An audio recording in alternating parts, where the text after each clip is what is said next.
Alô, alô, alô, queridos amigos, queridas amigas, inscritos de passagem aqui do meu canal do YouTube. Hoje, quarta-feira, mais um vídeo. Para o vídeo de hoje, nós vamos dar sequência aos fatos sobre Titãs. Esse vai ser o quarto vídeo, a parte 4 de uma série que começou como 50 fatos, já falei 150 ou mais, né? E agora eu resolvi mudar um pouquinho. A princípio eu listei 40 para abranger um período e vocês vão entender no decorrer do vídeo, aliás, no final do vídeo, quando eu encerrar. Embora agora já pensei num 41º, ou seja, vou falar de fatos sobre os Titãs listados aqui, dando sequência ao vídeo da parte 3. No momento que parei, estava falando sobre o disco Black Blonde, que havia sido lançado. E começo então o nosso vídeo com o item 1, falando que a turnê do Black Blonde foi arrebatadora. Deu continuidade a um momento de grande popularidade, ao primeiro pico de grande popularidade dos Titãs, que foi longo. Esse disco foi lançado em 89 e fizemos uma turnê. Então, eu digo isso porque foi a partir da turnê do Black Blonde, entramos num outro momento da nossa carreira. O item 2 fala sobre essa turnê, mas um show específico, o show no Recife, onde Mauro e Quitéria fizeram a abertura. E foi assim, está entre os momentos memoráveis da minha vida. A emoção, não só nossa, minha, de todos os Titãs, como da plateia, por ver Mauro e Quitéria fazendo a abertura do show e assim dando passagem ao início do show com Miséria. Algo magistral, magistral. O terceiro item é uma coisa curiosa. Eu não sei se é o segundo single, mas um dos singles ou das músicas de trabalho, como a gente costumava falar nos anos 80, foi Deus e o Diabo, que é também de minha autoria. Eu, Sérgio Brito e Paulo Miklos, embora a letra seja praticamente toda do Brito. Eu não me lembrava disso, até um dia que achei e comprei o single, está aqui na minha mão.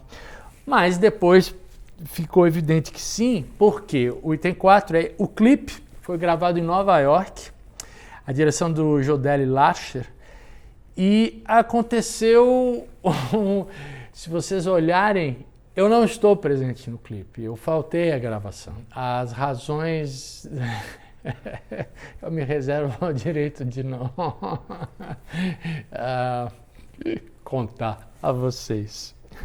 Mas se liga ao item número 5, que nesse momento eu estava, foi o primeiro momento de minha primeira separação minha com Vânia, de Vânia.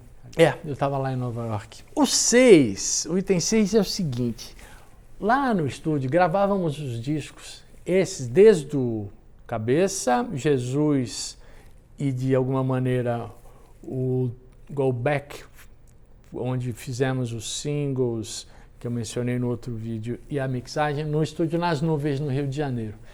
É uma casa que ainda existe, um estúdio magnífico, um sobrado, e no segundo andar da casa tem um pequeno estúdio, que naquele momento era pequeno mesmo, era uma sala, e que a gente apelidou de Nas Neblinas. E no Nas Neblinas, esse é o item 7, fizemos inúmeras gravações, porque quando se grava um disco, muitas vezes não é todo mundo que está ocupado, e como os Titãs eram numerosos, quem não estava ocupado ia para o estúdio lá de cima gravar, e gravamos inúmeras demos ou fitas com outras músicas que muitas delas estão no E-Collection, uma coletânea lançada pela Warner, com material incrível.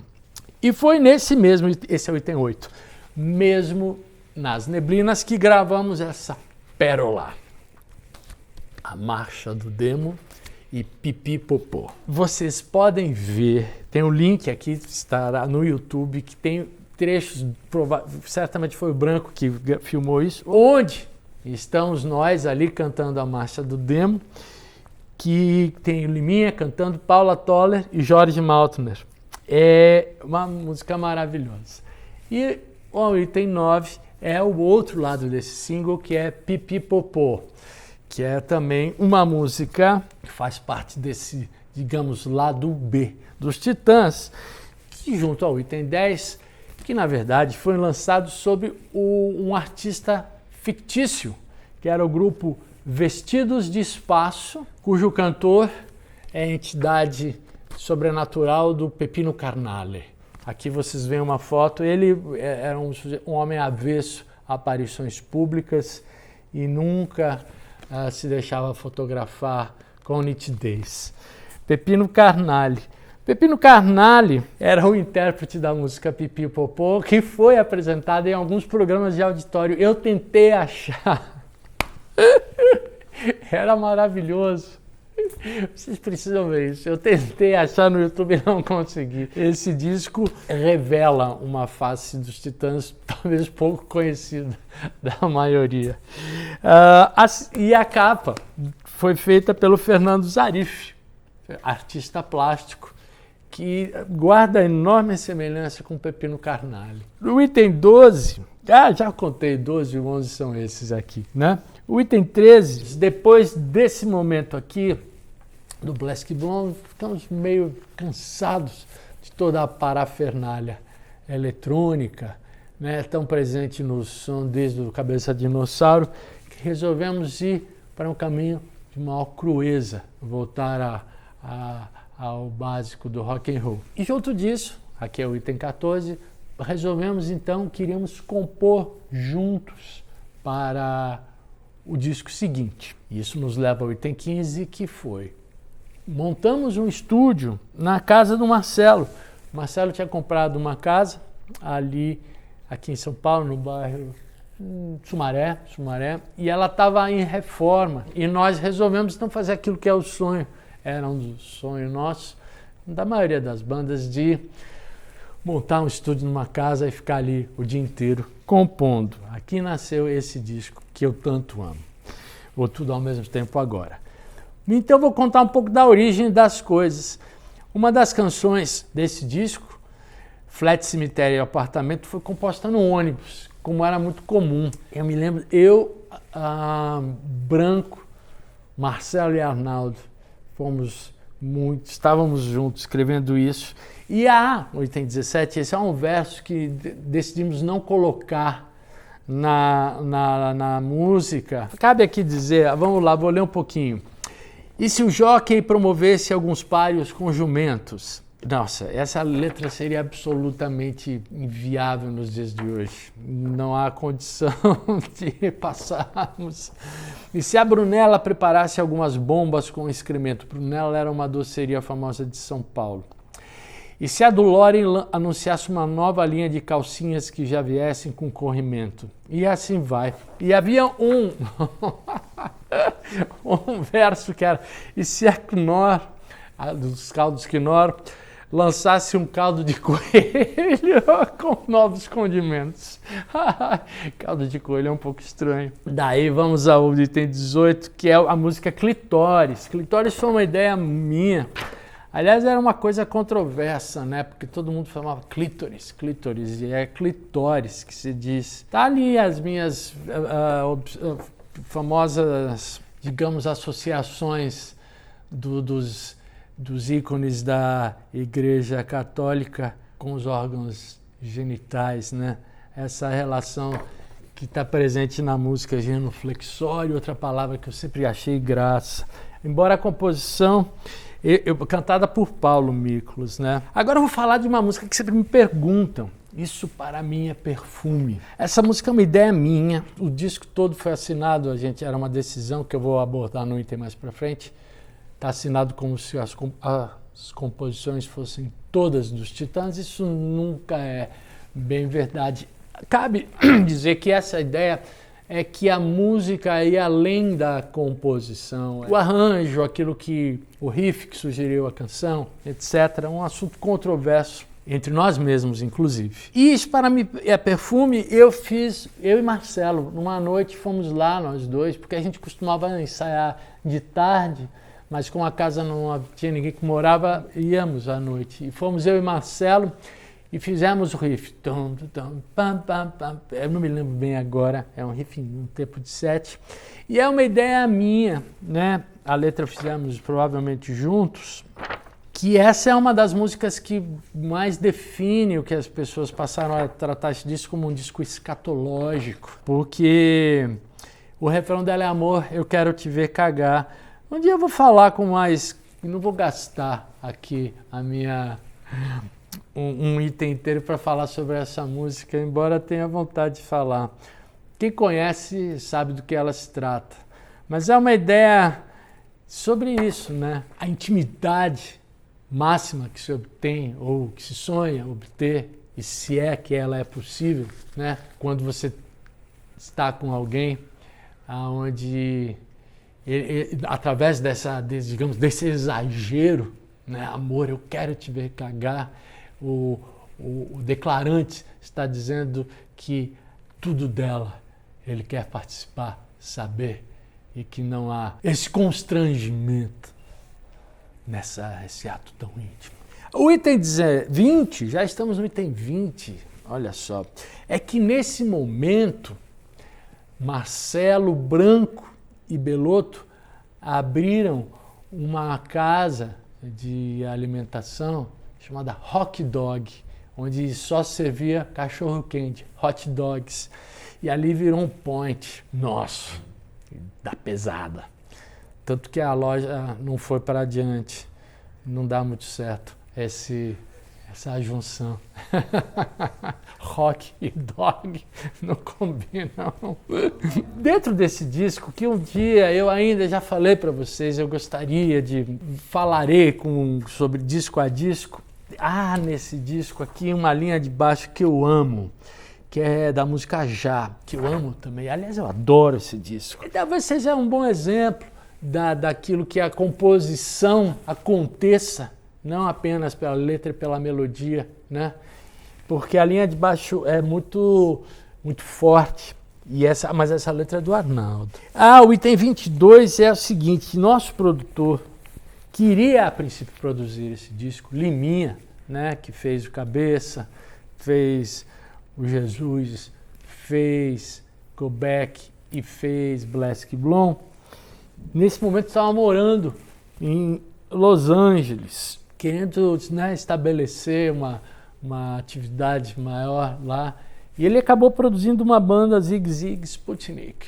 O item 23 trata da razão do nosso rompimento com o Liminha. A nossa relação ficou estremecida.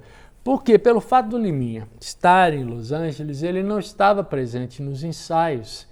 E isso nos incomodou com sucessivos adiamentos. Estou chegando, não pode. Quem conhece o Liminha sabe bem. Mas daí tomamos a decisão de falar, então não vamos fazer com você. Nós vamos nos autoproduzir. O que gerou um grande desentendimento entre a gente, que custou um afastamento de alguns anos. Hoje totalmente superado, né? Mas na época não foi uma conversa boa, não. Daí, então, fizemos, né, o disco, aliás, o repertório, e fomos gravar. Mudamos. Marcelo, como naquele momento, estava morando na Granja Viana. Nós alugamos uma casa para montar um estúdio. Aí foi legal. E vamos direto ao item 25, que é: há um documentário feito para a MTV, pela Conspiração, dirigido pelo Arthur Fontes, que filmou todo esse processo. E é incrível. O link está aqui, está lá no YouTube, vocês podem ver. E eu fico assim pensando no material bruto disso aí, porque ele foi editado para caber, né? Acho que tem 30 minutos ou menos, mas tem muito mais filmado. E quem gosta dos Titãs, vá lá e confira a alta qualidade desse disco. No item 26, mudamos de empresário. Então chegou ao fim um período onde trabalhamos com Liminha e fomos empresariados por Manuel Poladian, do qual nos separamos também. Fomos trabalhar com Zé Fortes, empresário dos Paralamas, porque sempre admiramos, né, aquele modelo do empresário que é meio da banda e tudo mais, vamos experimentar isso. Já, então, anunciando uma mudança completa da nossa fase. No item 27, fomos mixar o disco nas nuvens. Mesmo rompidos com Liminha, não nos afastamos completamente desse lugar maravilhoso que é o Nas Nuvens. Aí eu volto com mais detalhe. As composições são assinadas conjuntamente, mas isso que não era consensual e hoje em dia mesmo eu não teria feito dessa maneira. Teria defendido com maior veemência que a música fosse assinada pelos seus autores. Acho que são coisas distintas, a composição e os arranjos. E vou te dizer mais, isso teve consequências. Até na própria saída do Arnaldo, eu acho que isso pesou. E o item 29 é que, de tal forma, não é bem uma expressão fiel do que é a composição, ou ao menos dessa questão, digamos, difícil de distinção, composição, arranjo, tudo mais, é nítido, você consegue identificar nas letras a mão de cada, e principalmente do Arnaldo, né? Já é uma música dele, Fácil ao Certo. Fácil ao Certo é Sérgio Brito, isso para mim é Perfume, basicamente eu. Agora é a cara do Arnaldo, e o Arnaldo que deu e fez os versos brilhantes, Uma Coisa de Cada Vez, Tudo ao Mesmo Tempo Agora, que é o nome desse disco incrível e é magnífico. Eu amo esses dois versos. O item 30, de novo, nós vamos falar da capa, que foi feita pelo mesmo artista que fez o Pipi Popô, nosso amigo querido e saudoso Fernando Zarif. A capa, inclusive, está acreditada aqui, é maravilhosamente, é maravilhosa, né? Mas é uma realização, me lembro bem da gente conversando sobre quando ele veio apresentar a ideia, pois os desenhos aqui foram tirados da enciclopédia Barça, que era uma enciclopédia, isso pessoas da minha geração sabem o que é uma enciclopédia, consultávamos enciclopédias, ali tinha umas páginas de papel celofane com esses desenhos sobrepostos, você conseguia ver, né, os órgãos, e é uma capa genial, inclusive o logo, né, que como está escrito Titãs aqui. O item 31 fala dessas radiografias, é uma ideia que provavelmente do Paulo e do Arnaldo, mas talvez do Branco também, pois são os três aqui, que foram tirar essas radiografias usadas, foram tirar no consultório do pai do Paulo, que era dentista, lá na Praça da Sé. Então, de novo, o item 32 vocês podem identificar aqui o crânio de Paulo, Arnaldo e Branco Melo.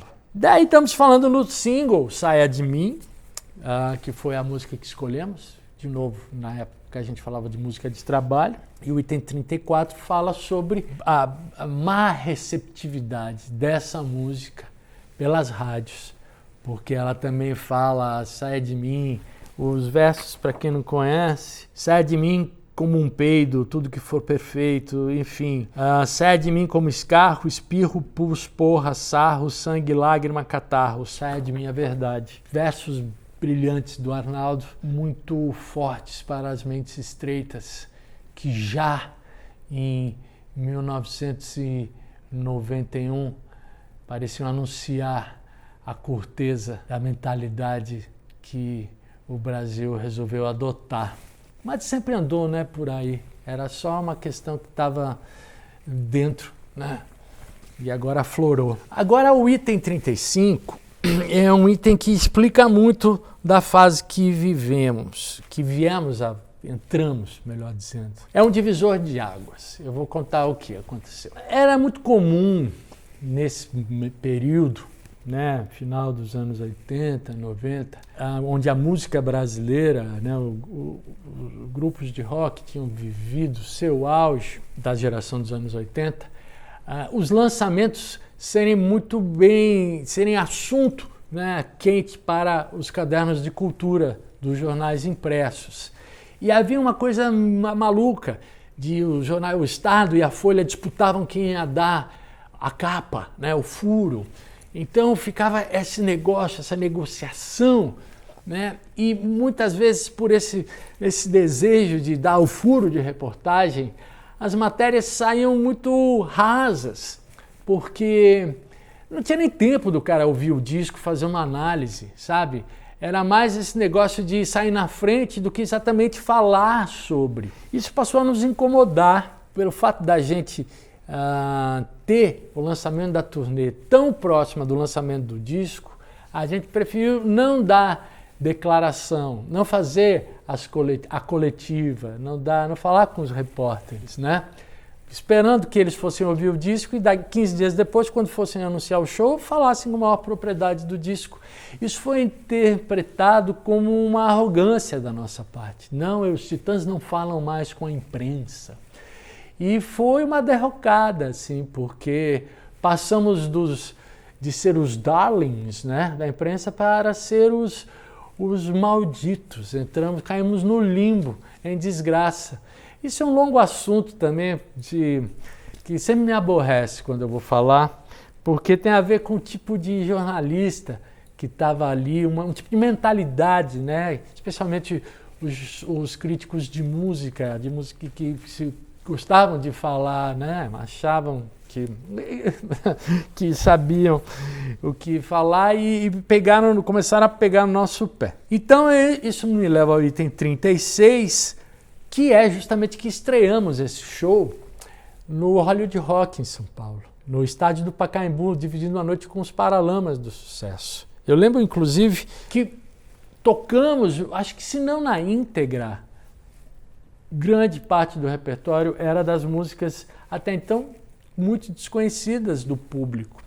E a reação da plateia foi péssima. Aliás, não houve reação, porque todo mundo estava esperando só os hits, e a gente tocou, sei lá, 12 músicas que ninguém nunca tinha ouvido. E isso foi já um prenúncio daquilo que também passou a ser a nossa relação com o público, a mudança. E então o item 37 é isso, dividimos o palco com os Paralamas. O item 38 é uma curiosidade. Eu havia rompido os ligamentos do joelho jogando futebol e subi ao palco levado numa cadeira de rodas e toquei o show sentado num banquinho, pois eu não podia dar os meus pulinhos saltitantes devido ao meu joelho. O item 39 também agora diz um pouco sobre a mudança, né? Entramos num período onde esse, digamos, boicote ou essa falta de vontade das rádios de tocar a nossa música pelo tipo de aspereza, enfim, qualquer coisa assim. Houve essa mudança também no público que ia ao show dos Titãs, que deixou de ser assim, deixamos de ser tão populares, pelo contrário, entramos num momento de pouca gente. Basicamente, eu me lembro de chegar, era só homens, a maioria de camiseta preta, e eu vi um show que numa cidade interior, acredito que de São Paulo, antes da gente, a gente estava entrando no palco, e eu me lembro que um cara jogou um coelho morto, né, caiu assim bem na minha frente, e foi uma coisa meio assustadora, assim, indicativa do que estava por vir em relação à mudança do perfil do nosso público. O item 40 também, vou encerrar. Vou fazer um item 40 linha, que é uma curiosidade, né, que eu soube agora, de verdade não me lembrava disso ao menos. Maria Bethânia gravou em seu disco Mar de Sofia, a música Agora. Para você ter ideia como havia de fato uma diferença de interpretação do que significava o nosso disco, né, para muitos artistas, e a forma como ele foi entendido, né, pelo público, pela imprensa e tudo mais, o que é assim, né? Não dá, essas coisas não tem nada a ver com a nossa vontade. E agora eu vou encerrar assim, com tudo ao mesmo tempo. Agora, os Titãs passaram a ser vistos como uma banda em decadência. Havia, né, uma revista Bis, da editora Abril, que era especializada em música, e eu que durante tantos anos, nós, Titãs, ganhávamos melhor banda, melhor show, eu ganhei até melhor baixista, olha, para vocês terem uma ideia de como a imprensa pode ser pendular. Saiu uma matéria que nos chamavam de palhaços desdentados e dinossauros do rock. E eu achei tão engraçado, eu, com 29 anos, virar um dinossauro do rock. Mal sabiam eles que eu ia durar muito mais. Estou aqui, 29 anos depois, aos 58, contando isso para vocês. Tá bom? Então esses são os fatos, a parte 4 dos fatos sobre os Titãs. E eu preferi parar antes de completar 50, porque eu não creio em numerologia. Eu gosto de lógica, tá bom? Quarta-feira que vem eu estarei aqui de novo, porque eu espero que vocês estejam, né? Tá bom? Falou, gente. Obrigado.